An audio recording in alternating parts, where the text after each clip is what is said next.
Здравейте, приятели от мен, аз съм Ивака Напстър. Добре дошли в моят канал. Излезе септември месец 2024 година. Важно нещо, което введоха в 15-ката Type-C. Тук също имаме и новия команден бутон, който е отстрани, който замести старото копче за Silent. Освен Ultramarine, предлагат черно, което е черен мат, който е като Джеймс Бонд. Този е 170 грама с размери 147,6 на 71,6. Новия бутон за камерата. Сега ще го включа и продължаваме с спецификациите. Тискаме, задържаме. Ето, логото на Apple. И чакаме. Така, ето тук изписва здравейте, hello, I'm about, тем подобни на всички езици, които може да има в самия iPhone. Тук виждаме Island Notch, който е отгоре и от 15-ката го отделиха и вече не е само на Pro моделите и на по-ниските модели, както е този в случая. Пускаме нагоре, вече влизаме в настройките. Тук си избираме на какъв език да бъде телефона. Аз предпочитам, винаги съм бил на английски, никога не ползвам български, дори не знам настройките как са на български, винаги се бъркам, натискам на английски, избираме от кой район сме, в случая България, за радост или не. България, ето България. Отпред селфи камерата имаме една селфи камера, както винаги, 12 мегапиксела на f1.9 бленда с 23 мм оптика. Имаме си 3D биометричен сензор, тук са всичките сензори отгоре в Island Notch и така нататък. В момента имаме някакви нови настройки. Така, това е настройката колко да ви е голям менюто и текста. Тук, ако имате стар телефон, стар iPhone, който си пазите настройките, имате снимки и тем подобни, може да си го пуснете, да си го синкнете и да си прехвърлите абсолютно всичките неща от стария телефон на новия, за да ви е по-удобно и да не се мъчите после една седмица да си го настройвате пак, както ви е бил. Разполагаме с Wi-Fi 802.11, 3 бандов Wi-Fi с Hotspot.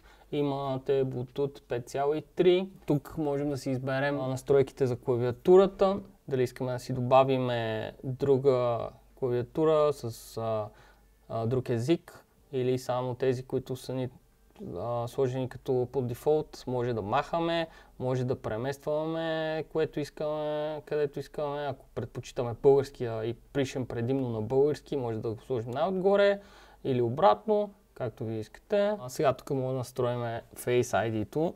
Ето е яката част. Даваме напред. Сега почваме да си въртим главата. Въртим във всички посоки. Да ни сканира.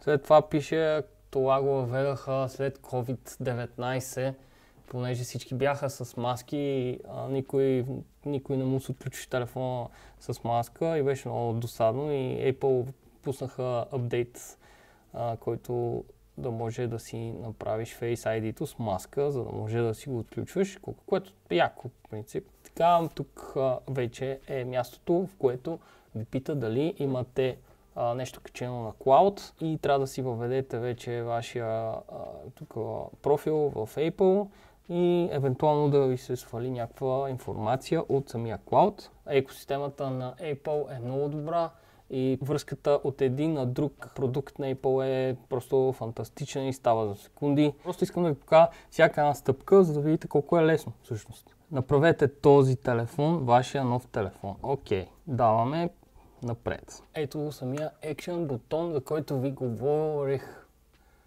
Ето, виждате, тук пита следното.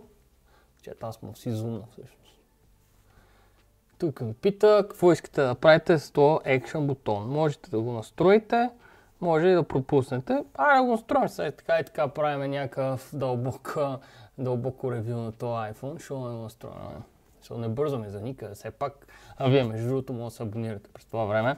Ако натиснете и задържите бутона, се включва Silent мода, който е звука, включен или изключен, което е окей. Дали да включва или изключва звука, дали да пусне фокус мода, който заглушава всички нотификации нощно време и е много полезен, като тръгнете да си лягате, може да си го включите и е много полезен, много як. Също така може да го ползвате за камерата, бутон за камерата, но при положение, че има отстрани бутон за камерата, който прави същото, това е абсолютно излишно според мен. Може да си пускате фенерчето. Искам да ви помоля да ми напишете в коментарите, ако го ползвате с друго, освен за изключване на звука, за какво го ползвате и дали ви върши достатъчно добра работа. Има за Shazam бутон, да си познавате песните. Окей. Имате Translate, имате и лупичка, която да ви зумва дисплея. Окей. Оставям го в момента на Silent Mode, защото аз така съм свикнал. Камера Control. Тук вече е новото. Я да видим сега. Даваме напред. Тук дава какво му правите. Хаптик, албала, сензор. Има си всичко. Даваме напред. Software Update. Апдейтваме софтуера. А докато чакаме да се апдейтне софтуера, ще разгледаме какво има друго в кутията. Не, че има много неща, но все пак кабелче и пинче за отваряне на слота за карти. Книжка с инструкции. Имате направо много ефтино. Мисля, какъв анбоксинг правиме, ако няма експириенс от тия всичките неща. И те максимално го улекотиха и го направиха минималистичен. Тук с някакви хвърчащи лищчета и това е. И какво? Нищо. Супер зле. Дори стикер няма. Много съм разочарован. Кабела, който вече имаме обшивка отвътре, не е просто гумиран, както предните. Type-C към Type-C. Lightning кабела отиде в историята. Имам само едно нещо да ви кажа. Много се моля с този USB Type-C кабел файловете от iPhone да може много по-лесно да се свалят към Windows PC-тата, да има много по-добра връзка с тях и да кореспондира по-добре, защото честно ви казвам, с Lightning кабела беше много голяма трагедия връзката. Искам да ви кажа, че това е с селфи камерата и звука е изцяло от телефона, така се чува. В момента го записвам това видео няколко дни след анбоксинга, за да ви покажа как изглежда, как се чува и да ви кажа, че проблема с връзката с Windows компютрите е оправена и вече всичко се сваля много по-лесно и много по-добре. А това е селфи камерата, която е 12 мегапиксела и изглежда така. Пинчето си е стандартно и не са го променяли от години. Естествено в комплекта не идва брикче и зарядно и трябва да си го купите отделно.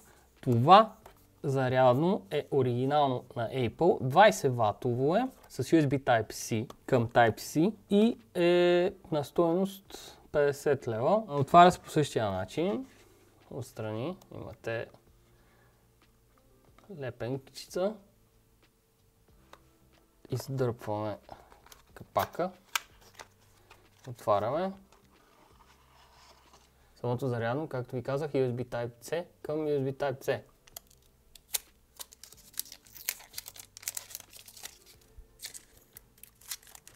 Бял гланц ще се надере бързо, естествено, но все пак това е положението. Ето, зарядно, бомбон. Докато чакаме да се инсталира самия нов апдейт, продължаваме с екстрите. iPhone разполага с Li-ion 3561 мАч батерия. Тук ще кажете, ама те андроидите имат много по-голяма батерия. Да, те андроидите имат много по-голяма батерия, но и самата операционна система е предназначена да издържа андроида да харчи много повече ресурс и над него му трябва много по-голяма батерия. Тук с зарядно, което е жично зарядно, на 50% се зарежда 30 минути. Може да зареждате 25 ватови зарядни с MagSafe отзад и също така да зареждате до 20 ватово жично зареждане. И след всичките тия настройки пише добре дошли в iPhone. Плъзгаме нагоре и всичко е перфектно. Това ни е хоум скрина. понеже си синкнах нещата от другия ми телефон и сега всичко, което е от другия ми телефон, едно към едно в този телефон. Така, което е готино, защото сега ще ми е много по-лесно да доразгледаме функциите му. Сега исках да пробвам Action бутона, тук отстрани.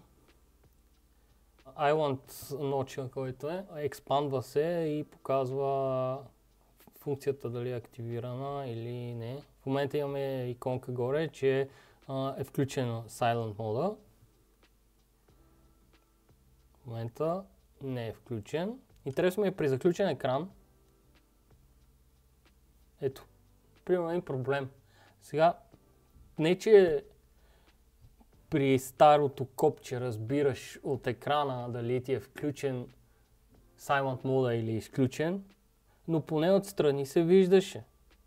А тук не се вижда. И сега не мога да разбера, трябва да го отключа и да погледна. Което е малко досадно. Има хаптик усещане от вибрацията, когато се активира и деактивира. Която вие не може да усетите, но аз си усетим. Така разбирате дали сте активирали или деактивирали самата функция. Остава много отпечатъци. Да, както виждате, има много отпечатъци. Ужасно е. Тук има една кърпичка. Следващото нещо важно, което исках да видя е камерата, която има най-различни настройки. Тук въобще не е като старите модели. Имате тонове настройки от ISO-та, бленди, цветови корекции. Исках друго да пробвам. Бутона отстрани, който е камера бутона. Натискате го и той тръгва. Ето, само един път е нужно и тръгва веднага. Има Dynamic Island, който ви показва всякакви функции, които в момента сте активирали. Има си LED лампичка, която показва, че работи някаква апликация, за да знаете. Много готино се гаси. Spotify, според мен би трябвало, когато сте пуснали Spotify, да се покаже на Dynamic Island. Ето тук, да, излиза. Много яко. Ето тук, излиза отгоре. Може да го видите, много яко.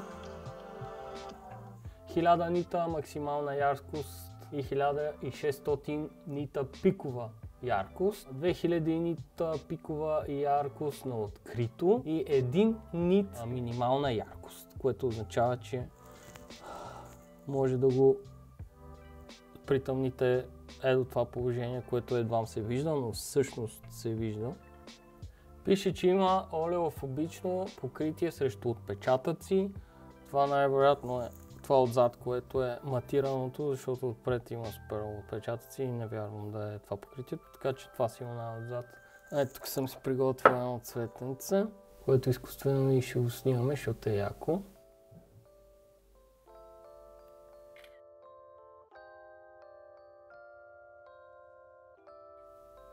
Ето така също може да зумвате. А ако задържите, може да снимате и видео.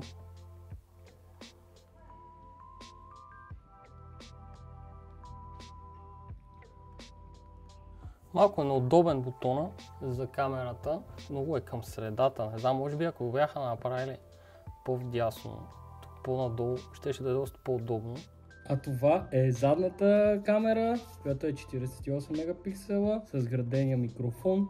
Чува се така, изглежда така, изче много яко и продължаваме натам.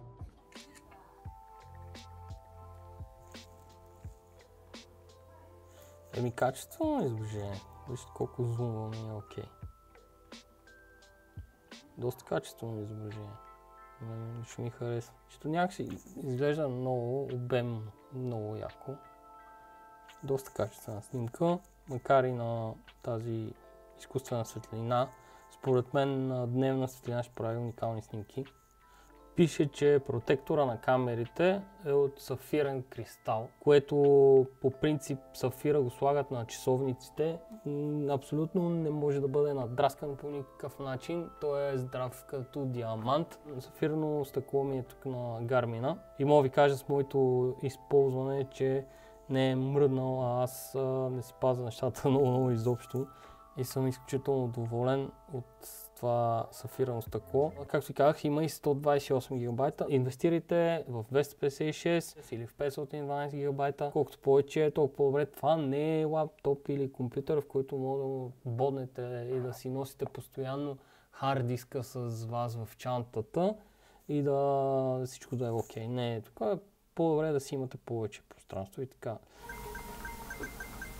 Батерията дава, че издържа видеоплейбек до 22 часа, видеоплейбек стриминг в интернет до 18 часа и аудиоплейбек, слушане на музика и аудиокниги до 80 часа. Има MagSafe, безжично зареждане на 25 и 30 вата отзад. Ето YouTube.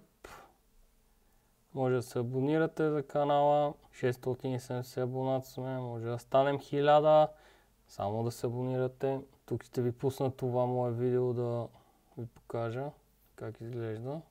Супер контрастен е, достатъчно ярък. Вижда се всичко перфектно, много добра картина вади. Оставам на вас в коментарите да си кажете и вашето мнение и допълнителни функции, които съм изпуснал и вие може да добавите.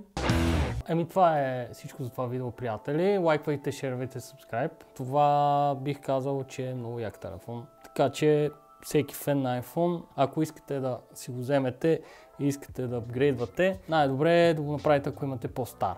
Тип 11, 12, 13, но според мен, ако имате 14 и 15, няма нужда да го сменяте. Така че iPhone е супер.